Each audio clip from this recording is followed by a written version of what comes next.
तुझसे क्या मांगू मेरे राम। जय बोलिए संत शिरोमणि आचार्य भगवान गुरुदेव विद्यासागर जी महामुनि राजी की। जय बोलिए पारस मणिसम सद लगा के बड़े बाबा की। आइए आज आचार्य भगवान के पूजन के पहले आचार्य जी को, हाँ सभी शांत रहेंगे, अभी कोई नारे वगैरह नहीं देंगे। आचार्य भगवान के पूजन के पहले यहाँ आज शास्त्र भेंट करने का अवसर कुछ लोग ले रहे हैं, उनको यहाँ निमंत्रित करते हैं। मातोश्री सरोज देवी, मनोज जी बड़जात्या, प्रियंका, वशिता, राशि, आदि कुमार बड़जात्या मुंबई, ये बड़जात्या मनोज बड़जात्या परिवार मुंबई, इन्होंने 51,51,511 रुपए का कलश की आज स्वीकृति दी है। वे सपरिवार आए और आचार्य जी को शास्त्र भेंट करे। माइक से आवाज नहीं है। हाँ, मनोज जी बड़जात्या परिवार, इन्होंने 51 लाख के कलश की आज स्वीकृति दी है। वे सपरिवार यहाँ आकर के शास्त्र भेंट कर रहे हैं। राहुल, रानू, ऋषा, ऋषभ जैन बहेरी वाला परिवार सपरिवार नागपुर, इन्होंने 11,11,111 रुपए की कलश की स्वीकृति दी है। वे भी सपरिवार आए और यहाँ आचार्य जी को शास्त्र भेंट करे। बहेरिया परिवार नागपुर, इन्होंने 11,11,111 रुपए का कलश की स्वीकृति दी है। वे भी आए, या लोकर चले। प्रखर गर्द, राखी गर्द, सुबोध चंद गर्द, इन्होंने 1,11,111 रुपए का एक कलश की स्वीकृति दी है। वे भी आए और आचार्य जी को शास्त्र भेंट करें।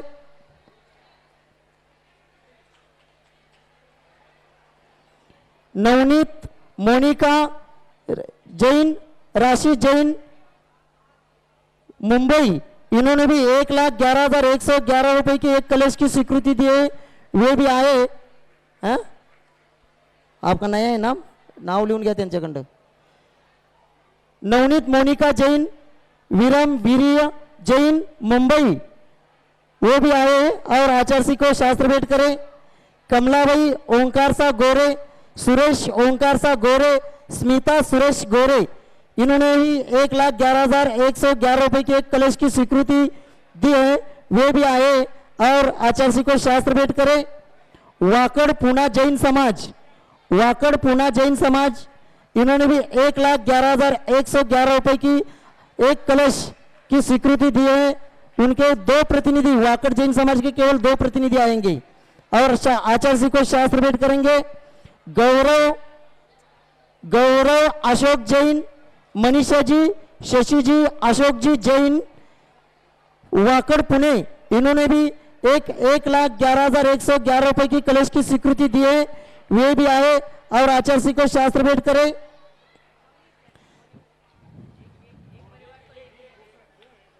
दो कलश है उनके, दो कलश है उनके।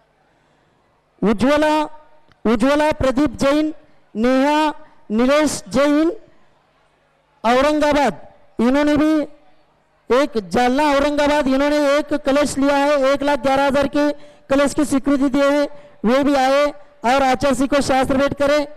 आर्यन, प्राची, डिम्पल, संजय सोनी, जिनेश चंद्र मीरा रोड मुंबई, इन्होंने भी 1,11,111 रुपए के कलश की स्वीकृति दी है। वे भी आए और आचार्य जी को शास्त्र भेंट करें। पंकज सुरेश बांडे, इन्होंने हथकरघा का एक मशीन यहाँ स्वीकृति दे हुए आए और आचार्य जी के चरणों में श्रीफल अर्पण करके आशीर्वाद प्राप्त करें। श्रीमती अशोक कुमार जी, पूनम चंद जी, महेंद्र जी भूसा, मुकेश जी कलेरिया, राकेश जी, नितेश जी जैन एवं समस्त जैन समाज बंडा, जहां प्रथम निर्यापक श्रमण परम पूज्य मुनिश्री समय सागर जी महाराज जी का चौमासा हो रहा है, वहां से बंडा से ये सभी श्रावक आए हुए आए और उन्होंने भी एक कलश की स्वीकृति दी है 1,11,000 की। वे भी आए और आचार्य जी को शास्त्र भेंट करें। बाबूलाल जी, इंदिरा, जया, विशाल, वियान, आहन गंगवाल जैन, एवं समस्त परिवार मुंबई, इन्होंने भी 1,11,111 रुपए की एक कलश की स्वीकृति दी है। वे भी आए और आचार्य जी को शास्त्र भेंट करें।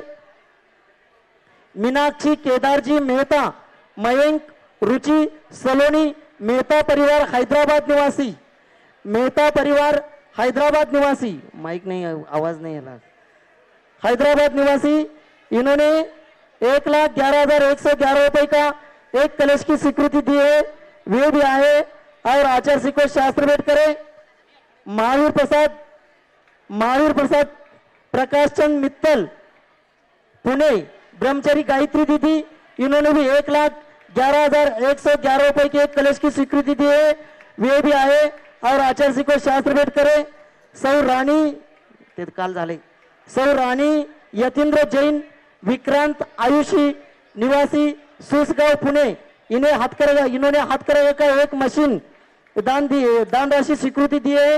वे भी आए और आचार्य जी के चरणों में श्रीफल अर्पण करके आशीर्वाद प्राप्त करें। सौ उदया प्रमोद जी लड़गे, थाने निवासी मुंबई, इन्होंने हाथकरघा का एक मशीन की दान स्वीकृति दी है। वे भी आए और आचार्य जी के चरणों में श्रीफल अर्पण करके आशीर्वाद प्राप्त करें।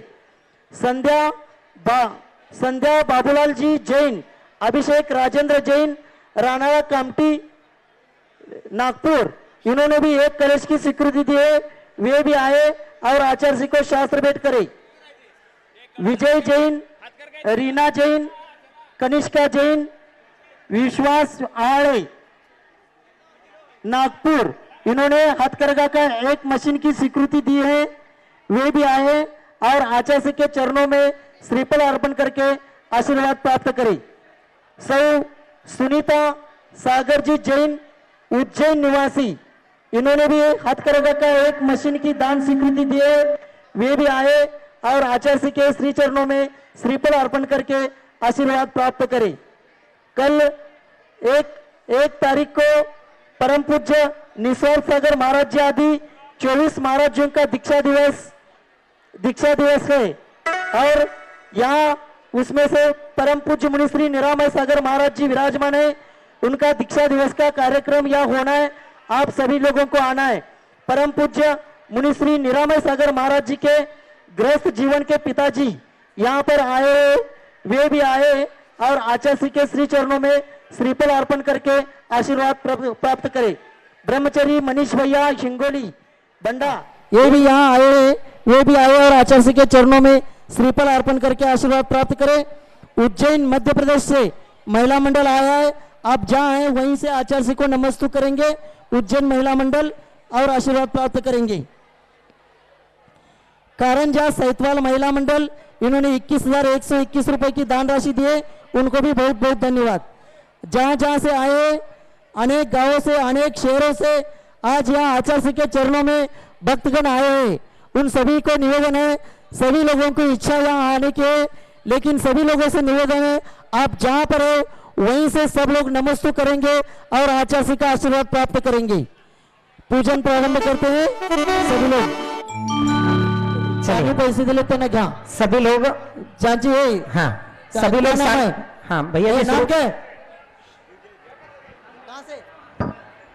चलिए, हाँ दोन लाइन। जय बोलिए संत श्रोमणी आचार्य भगवान गुरुदेव विद्यासागर जी महामुनि राज की। चलिए शुरू करो पूजन।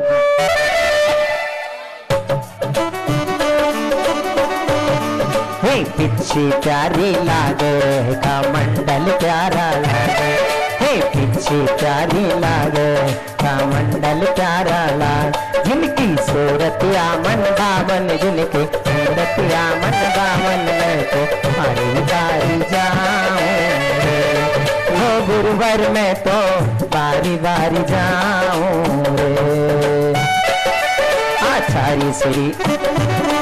आचार्य श्री जी के चरणों में हम पुकार रहे अपना मात, जिनके जीवन की हर चर्या बन पड़ी स्वयं ही नौगा, जय नागम का वैसुदा कलश जो राते हैं गली गली, जिनके दर्शन को पा करके चलती मोर जाई हृदय, जिनकी सूरतिया मन भावन, जिनकी मूर्तिया मन भावन, में तो बारी बारी जाऊं पूज्य संत शिरोमणी आचार्य गुरुदेव विद्यासागर जी महामुनींद्र अत्र उत्तरस्थवष्ट इति आह्वाननम् अत्र तिष्ठतिष्ठोटे स्थापनम् अत्र संयुतोटे स्थापनं समुदीकरणम् श्री विद्यासागर के ज्ञान के सागर के करते रहो जय जयकार। ये अवसर आए न बार बार, ये अवसर आए न बार बार। श्री विद्यासागर के संसारिक विषयों में पढ़कर मैंने अपने को भरमाया। इस सागर देश की बैतरणी से अब तक पार नहीं पाया। तब विद्या सिंधु आना जाना मिट जाए मेरा, ये बंद काटने आया हूँ चरणों में आपके गुरु, आपके गुरु, आपके वंदन है बार बार। श्री विद्यासागर के ज्ञान के सागर के करते रहो जय जय। ओम रूम परम पूज्य संत शिरोमणी आचार्य गुरुदेव विद्यासागर जी महामुनींद्राय जन्म जरा मृत्युनाशनाय जलम निरूपामिति स्वाहा। और 2 लाइन मैं बोलूंगा, 2 लाइन सभी को बोलना है, आइएगा। आज क्रोध अनल में जल जल कर अपना सर्वस्व लुटाया है। निज शांत स्वरूप न जान सका, जीवन भर इसे बुलाया है। चंदन सम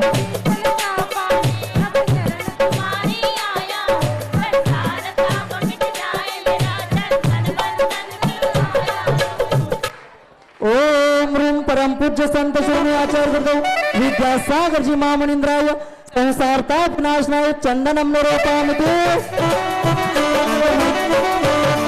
जड़ को ना मैंने जड़ समझा, मैं अक्षय निधि को पहचान। अपने तो केवल सपने थे, भ्रम और जगत का भटकाना। चर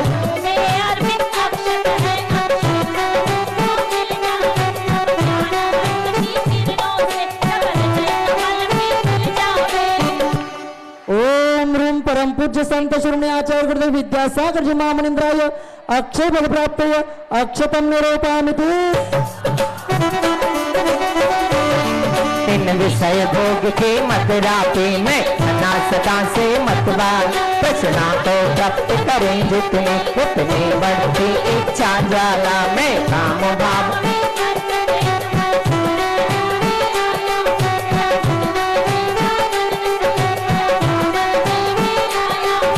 चरणों में आपके गुरु, आपके गुरु, आपके वंदन है बार बार। श्री विद्यासागर के ज्ञान के सागर के करते रहो। ओम रूम परम पूज्य संत शिरोमणी आचार्य गुरुदेव विद्यासागर जी महामुनींद्राय काम विनाशनाय पुष्पम निरूपामिति स्वाहा। इस छोटा रोगी के कथा कथा अब भव में कहता आया हूँ। अति भक्ष अभक्ष बते फिरे मन प्रकट नहीं कर पाया हूँ। मैं लोक समर्पित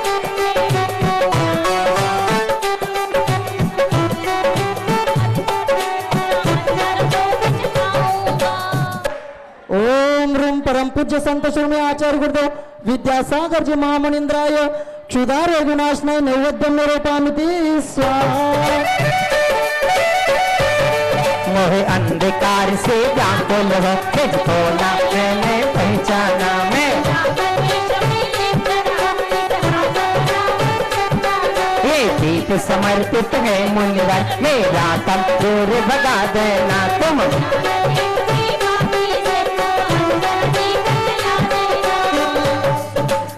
ओम रूम परम पूज्य संत शिरोमणी आचार्य गुरुदेव विद्यासागर जी महामुनींद्राय मोहंधकार विनाशनाय दीपम निरूपामिति स्वाहा। इन अशुभ कर्म ने घेरा है, मैंने अब तक यह माना था बस। शुभ अशुभ कर्म सब विकुदल है, मैं इन्हें जलाने आया हूँ। इसलिए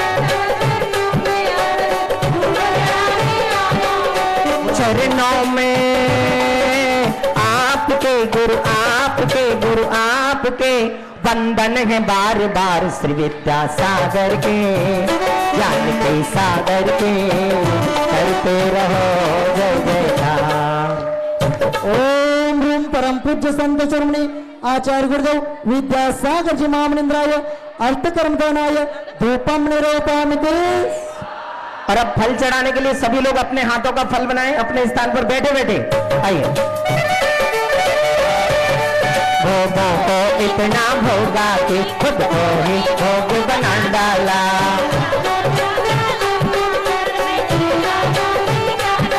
मैं चिदानंद में लीन रहूं, हो जाता यह फल पाना है, पाना था जिसके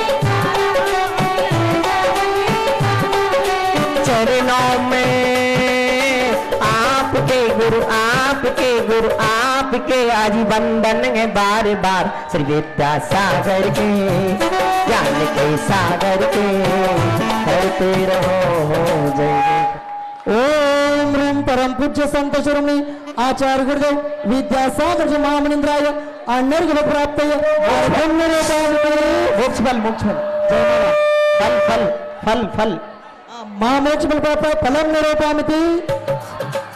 और आइए अर्घ्य लेकर के जग के वैभव को पाकर मैं इस दिल को चाहल मस्त रहा, चारों गतियों की ठोकर को मैं हूँ सुतंत जाता दृष्टा, मेरा पर से क्या नाता है कैसे चरणों में आपके अजी बंधन है बार बार श्री विद्यासागर के, ज्ञान के सागर के, करते रहो जय जयकार। ओम ह्रीं परम पूज्य संत शिरोमणि आचार्य गुरुदेव विद्यासागर जी महामनिंद्राय अनर्घ्य प्राप्तये अर्घ्यं निरूपयामि। और अंत में जयमाला के 4 पद बोलते हुए क्या कहते हैं? श्री विद्यासागर नाम हमें प्राणों से भी प्यारा, भावों के निर्मल सरिता में अवगाहन करने आया हूँ, मेरा सारा दुख दर्द करो ये अर्घ बैठने लाया। हे तपोमूर्ति है आराधक, हे योगी सर्गे महासन, हर वक्त कामना एक सके, युग युग तक आगामी वसन। श्री विद्यासागर नाम, श्री विद्यासागर नाम हमें प्राणों से भी प्यारा, मेरे जीवन का सहारा है श्री विद्यासागर नाम। ओम ह्रीं परम पूज्य संत शिरोमणि आचार्य गुरुदेव विद्यासागर जी महामनिंद्राय अनर्घ्य प्राप्त जयमाला पूर्णार्घ्यं निरूपयामि। नमोस्तु भगवान, नमोस्तु नमोस्तु नमोस्तु। आचार्य श्री के चरणों में नमस्तु करते हुए निवेदन करते आज की इस पावन बेला पर हम सब लोगों को निवेदित करें। नमस्तु भगवान, नमस्तु नमस्तु। ओम नमः सिद्धेभ्यः, ओम नमः सिद्धेभ्यः, ओम नमः सिद्धेभ्यः। अहिंसा परमो धर्म की, आचार्य गुरुवर श्री कुंद कुंद भगवान की, आचार्य गुरुवर श्री ज्ञान सागर मुनि महाराज की। जलो परम पूज्य संत श्री आचार्य गुरु विद्यासागर जी महाराज की, समस्त आचार्य संघ की।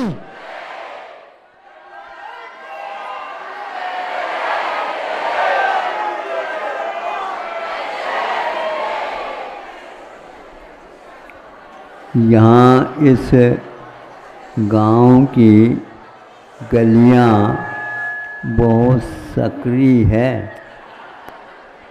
इसलिए आप लोग महाराजों के लिए आने जाने की अपेक्षा से स्थान छोड़ करके ही और अपने आप को व्यवस्थित करके ही चले, नहीं तो एक हाथ में एक हाथ पकड़ करके चलने लग जाओगे, यहाँ पर चक्का जाम हो जाएगा।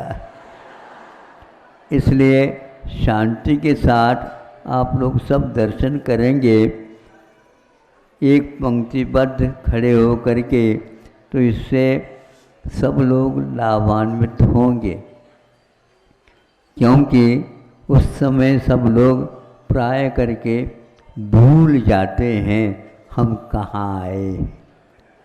उनको और कुछ नहीं दिखता, एक ही दिखता है। क्या दिखता बता? तो ऐसी स्थिति में क्या करेंगे बताओ? सभी छोटे बच्चे रहते हैं, महिलाएं रहती हैं, वृद्ध भी रहते हैं। वो यदि मान लो थोड़े बहुत धक्का लग गया, गिर जाएंगे तो हड्डी टूट गई तो आपको ही लगेगा, उसका क्या मिलेगा? हाँ, इसलिए अज्ञान से बचना चाहिए, भावुकता में नहीं आना चाहिए, उतावली नहीं करना चाहिए। ये सारे गुण धर्मात्मा के पास रहते हैं और रहना चाहिए। आजकल की शिक्षा में ये कुछ पढ़ाते नहीं, बताते नहीं, इसलिए आप लोग भी क्या करेंगे, लेकिन हमें कहना पड़ता है। अब देखो, ऐसे ही वातावरण था, एक अतिथि रूप में थे और एक के यहाँ वह चले जा रहे हैं, मेहमान जिसको बोलते हैं। अब मेहमान की परीक्षा करने के लिए, अथवा हमारे यहाँ भी इस प्रकार की गतिविधियाँ चलती हैं धार्मिक, ये भी थोड़ा सा बताने के लिए उन्होंने हाँ आइए आइए कहा। आंगन में वो आ गए और उनके लिए पैर धोने के लिए एक लोटा, छोटा सा लोटा या यूँ कह तो लुटिया भर करके दे दिया, पैर धो लीजिए। उससे पहले जब आंगन में वो आ गए, उसमें थोड़े से कीचड़ जैसा था, उससे उनके पैरों में वह कीचड़ चिपक गए। अब वह उसी जो लुटिया से उनके पैर भी धोना और वो कीचड़ को भी साफ करना। उन्होंने क्या कर दिया मेहमान जी, वो भी बहुत चतुर थे, ये हमारी परीक्षा लेना चाह रहे हैं। हम परीक्षा में उत्तीर्ण तो होंगे, लेकिन आगे के लिए इनको पहचान हो जाएगा कि एक से एक लोग हुआ करते हैं। अब उन्होंने जो मिट्टी थे, उस मिट्टी के द्वारा उस सारे कीचड़ को साफ कर लिया। हाथ में भी किए कोई कीचड़ नहीं आया और कीचड़ पूरा साफ हो गया। 2-3 बार ऐसे करने से बिल्कुल पैर साफ हो गए। अब थोड़े से उन्होंने पैर धो लिए, सब बढ़िया काम हो गया। और कहा ये लुटिया में पानी अभी है, इसको जोखिम के साथ रख देना। ये तो दद्दा हमारे से भी आगे के हैं। हम सोचते थे हम कक्का बनेंगे, लेकिन ये तो दद्दा बन कर के आ गए। पहले के लोग इस प्रकार धार्मिक वातावरण में भी अपने आप को सुरक्षित रखते हुए दूसरे के लिए भी वह पाठ दे सकता है। हमारे यहाँ चूंकि जल को जल मानते हुए भी एक प्रकार से जल में भी जीव होते हैं। आज का विज्ञान भी इस ओर धीरे धीरे पास आ रहा है। पहले वनस्पति में जीव विज्ञान नहीं मानते थे। जब वो कलकत्ता के वसु जगदीश तो उन्होंने इसके बारे में शोध किया। इन लोगों का आधुनिक शोध है, लेकिन फिर भी उसमें जीवत्व है क्या नहीं, इसका परिज्ञान उनको कराया गया। तो उसी प्रकार जल में भी जीव होते हैं। इसको हम जैनियों के यहाँ ये पहले से ही रखा गया, बता दिया गया। क्या बता दिया गया है कि पानी छान करके ही उपयोग में लाना चाहिए। यह इसके लिए एकमात्र पहचान है कि शोध अपने छान करके पानी के अंदर रहने वाले जो सूक्ष्म जीव है उनको भी पुनः उसी जल में स्थानांतरित करने से क्या होता है, जीव दया का पूर्ण पालन होता है। यह आज धीरे धीरे विज्ञान भी स्वीकार कर रहा है। उसमें जब तक प्राणवायु का अस्तित्व बना रहता है तब तक उसमें एक प्रकार से जो रंग है वह अलग रहता है। जब वह प्राणवायु उसमें से कम हो जाती है अथवा तपाने के द्वारा वो पूर्ण हो जाती है तो उस समय उसका रंग अलग होता है। इसलिए कहा गया है कि वह ये 2 बार यदि मान लो आप तपाते हैं, कई लोग कहते हैं महाराज वो ठंडा हो गया, पूर्ण रूप में आ गया, अब उसको क्या करेंगे हम, तो उसको पुनः ये मान लो करते हैं। पुनः करने के उपरांत वह जल एक प्रकार से और दुपक्व हो जाता है और दुपक्व होने से एक प्रकार से शरीर के स्वास्थ्य के लिए वह हानिकारक होता है। इसलिए बासा पानी का उपयोग नहीं करते और 2 बार उसको पकाने से उसका महत्व कम हो जाता है। जैसे एक बार घी को आपने कोई तलने की योग्य चीज़ है तल लिया, भुजिया पूड़ी वगैरह निकाल लिया, फिर भी घी बच गया तो वह सास क्या कहती है घर में, बेटा थोड़ा सा लिया करो घी, समझे। हाँ, अभी भी इसको 10 दिन और ले जाना है। ये मैं कह रहा था कि उसके बाद दोबारा जब पूड़ी निकलेगी, भुजिया बनाएंगे, उसके स्वाद को और पहले के स्वाद को, क्यों, पहले खेत में बैठ जाओ, दूसरे खेत में बैठोगे तो वह पूड़ियों का आनंद नहीं आएगा।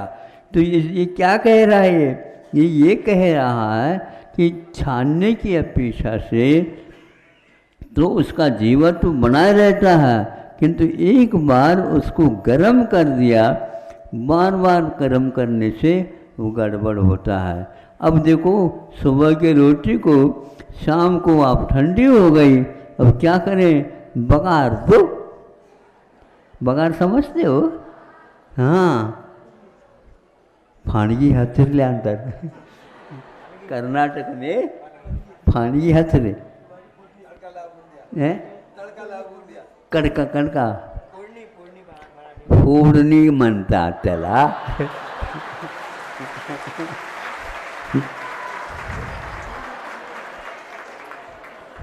समझ में आ गया।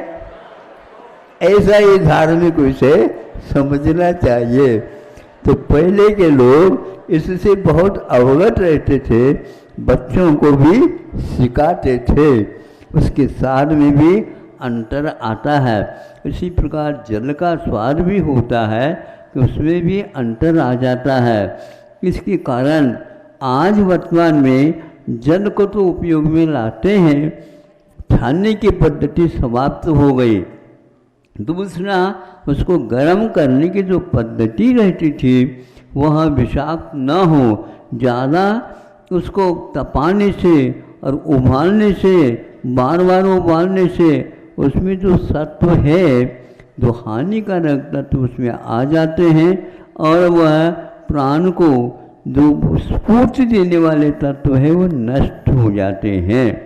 इसलिए उस प्रकार के जल को अपने यहाँ निषिद्ध कहा है। दूसरे के काम में आप ले सकते हैं, किंतु उसका पुनः पुनः यदि करते हैं तो ठीक नहीं। तो बहुत लोगों के यहाँ जो शाम को इस प्रकार करते हैं अथवा शाम के जो है सुबह तक रखते हैं, तो उसके लिए दूसरे स्वाद लाने के लिए या स्वादिष्ट बनाने के लिए वह इस प्रकार उपयोग करते हैं, वह स्वास्थ्य के लिए हानिकारक है। अपने यहाँ इसको पहले से ही निषिद्ध किया गया है। ये इसलिए आहार ही औषध होता है और आहार प्राणों को बनाने के लिए, समृद्ध करने के लिए कारण होता है। प्राणों के रूप में परिणत होने की क्षमता अन्न के पास, भोजन के पास रहती है, लेकिन उसमें जो सत्व है वो यदि चला जाता है अग्नि इत्यादि के माध्यम से तो वह गड़बड़ होता है। अब देखो ये एक उदाहरण देता हूँ। एक चूर्ण होता है और एक फाकी होता है, एक आटा के रूप में पिष्ठी होती है और एक जो है चूर्ण होता है। तो ये दोनों एक प्रकार से भिन्न भिन्न संस्कारों को लेकर के औषध के निर्माण के क्षेत्र में काम में आते हैं। दूसरा तीसरा कौन सा आता है? काढ़ा। काढ़ा मानते तेरा। काढ़ा का अर्थ क्या होता है? वह एक प्रकार से पानी में बनता है और उबाल देते हैं तो वह काढ़ा हो जाता है। किसी को खांसी हो जाए इत्यादि हो जाए तो अब पानी का स्वरूप बदलता जा रहा है। जब काढ़े से हम आगे बढ़ते हैं तो वह बनता है क्वाथ। तो वहाँ एक प्रकार से एक गिलास है, मान लो आधा गिलास रह जाता है अथवा 4 आना भर रह जाता है, ये है क्वाथ कहलाता है। इसके पीने से खांसी आदि तो दूर हो सकते हैं लेकिन पानी की प्यास वह बुझती नहीं है। इसलिए जल में भी इस प्रकार के तत्व रहते हैं जो हमारे लिए पौष्टिक होते हैं और आरोग्यप्रद भी रहते हैं।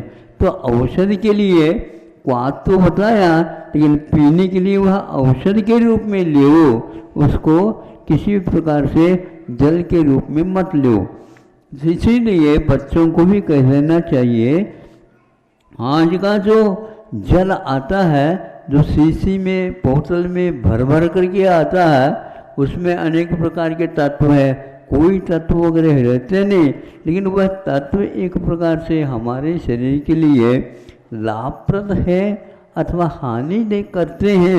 ये यदि ज्ञान नहीं है तो बस पानी तो अच्छा जो प्रवाहित होता है उसको पीते हैं, लेकिन बोतल का, अब बोतल उसके बिना आज चैन नहीं।